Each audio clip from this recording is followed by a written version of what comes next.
Today's lesson is adding and subtracting decimals when they have the same or different sign. So we've been working with integers, we worked with fractions, and now we're working with our decimals, which is the last of our rational numbers. So as a quick recall, let's have some extra fraction practice. Go ahead and add these fractions and then write them in simplest form. Remember, we're going to start by making mixed numbers into improper fractions. Find our common denominator, and then go ahead and solve the problem. Pause the video, complete the 2 warm-up questions, and then come back and check your answer.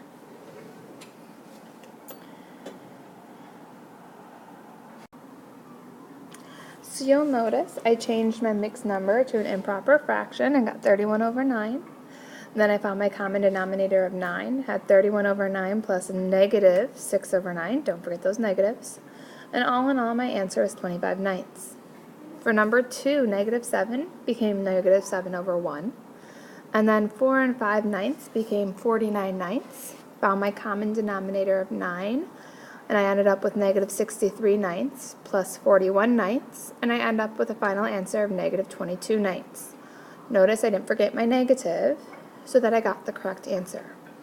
Also, neither of these can simplify, and so my answer is reduced. You could go the next step and change them into mixed numbers, but that is not a requirement. So we're going to start today's lesson with a little bit of vocabulary. So as a review, rational numbers, which we've talked about quite a bit, are any numbers that can be written in blank form. Now, if you recall, remember I said any rational number can be written in fraction form. Okay, so anything that can be written as a fraction. And this includes 2 types of decimals. Your first one is a terminating decimal. Terminating decimal. That's a decimal that ends. And there's a few examples. The other kind is a repeating decimal. Repeating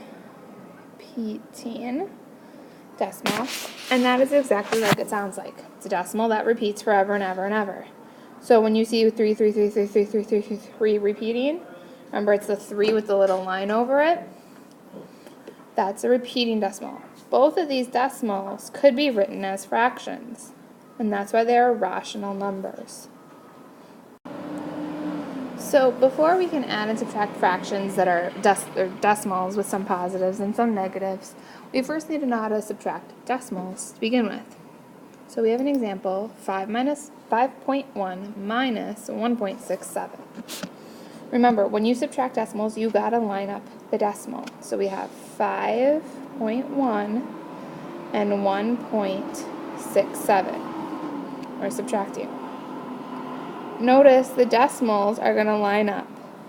They're going to line up all the way down and even into the answer.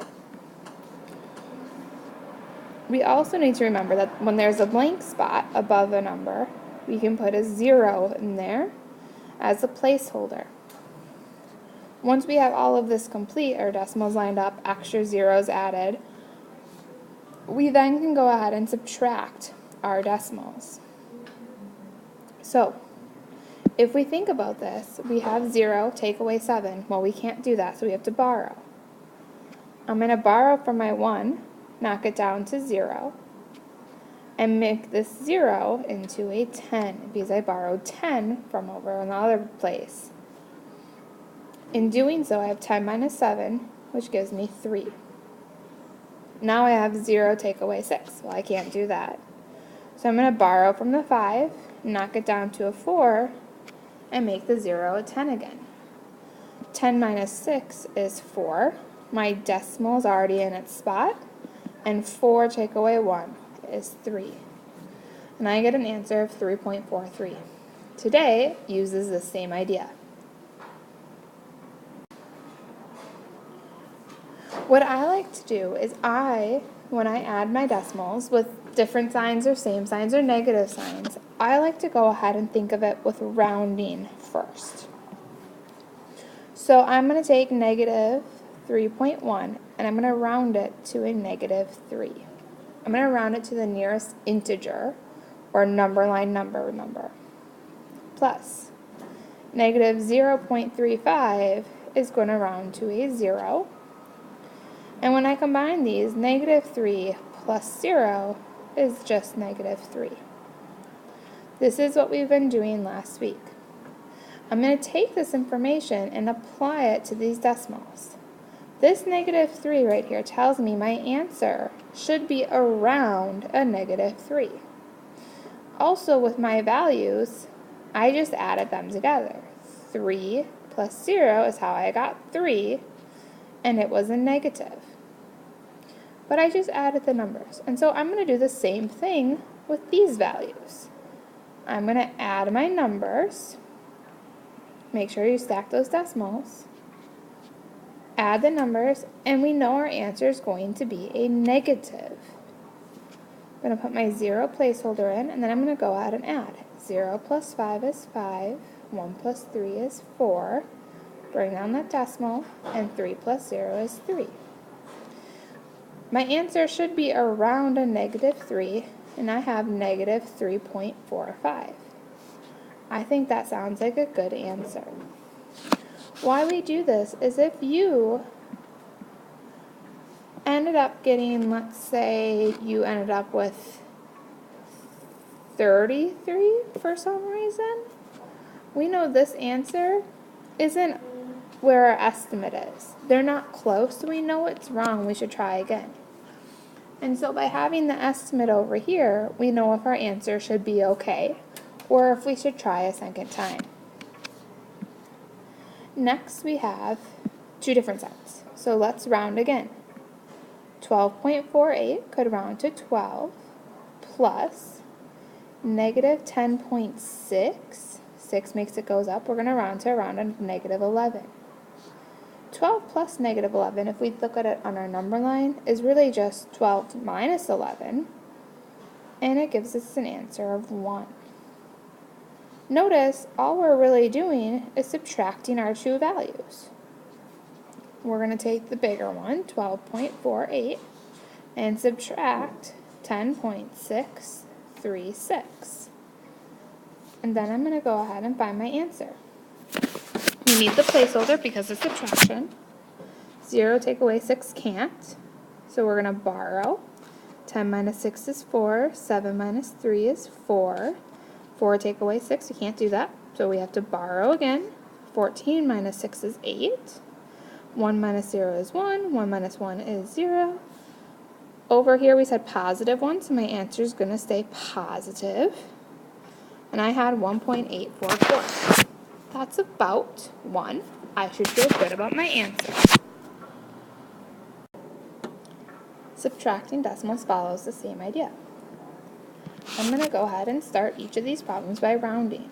So 12.8 is about 13 minus 21.6 rounds to 22. Now let's think about this problem.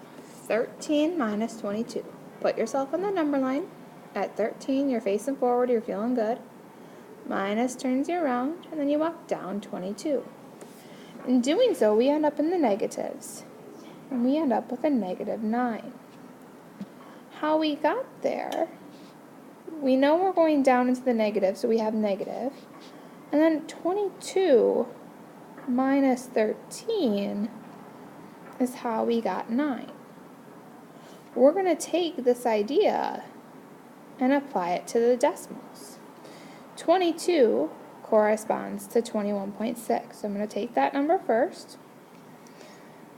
13 corresponds to 12.8. We're subtracting these values to find our answer. And I know my answer should be a negative because of this estimate up here of negative 9. And then we go ahead and subtract. 6 take away 8, can't do it, so let's borrow. 16 minus 8 is 8. 0 take away 2 we can't do, so we have to borrow. 10 take away 2 is 8, and 1 minus 1 is 0. We ended up with negative 8.8. That's close to negative 9. I feel good about my answer. And our next problem is the same way. First, start by estimating. 3.75 is close to negative 4, minus negative 0.696 is about a negative 1. Negative 4 minus negative 1 we know is the same as negative 4 plus 1, which equals a negative 3. And now think about what we're doing here. We had a 4, we had a 1. This is bigger, so my answer is negative. And then 4 take away 1 is how I get my 3. So that means the number that corresponds to my 4 is going to be on top. And I'm going to subtract from that the number that's my 1. 0.96. And I know my answer has to be a negative when I'm done. We have to borrow. And when I subtract, I get 2.79. It's close because it's negative 2.79. It's pretty close to our estimate. I feel good about my answer. And last but not least, here are 4 problems to try on your own. So make sure you estimate your answer, then actually solve the answer. Pause the video, complete these 4 problems, and then come back and check your answers.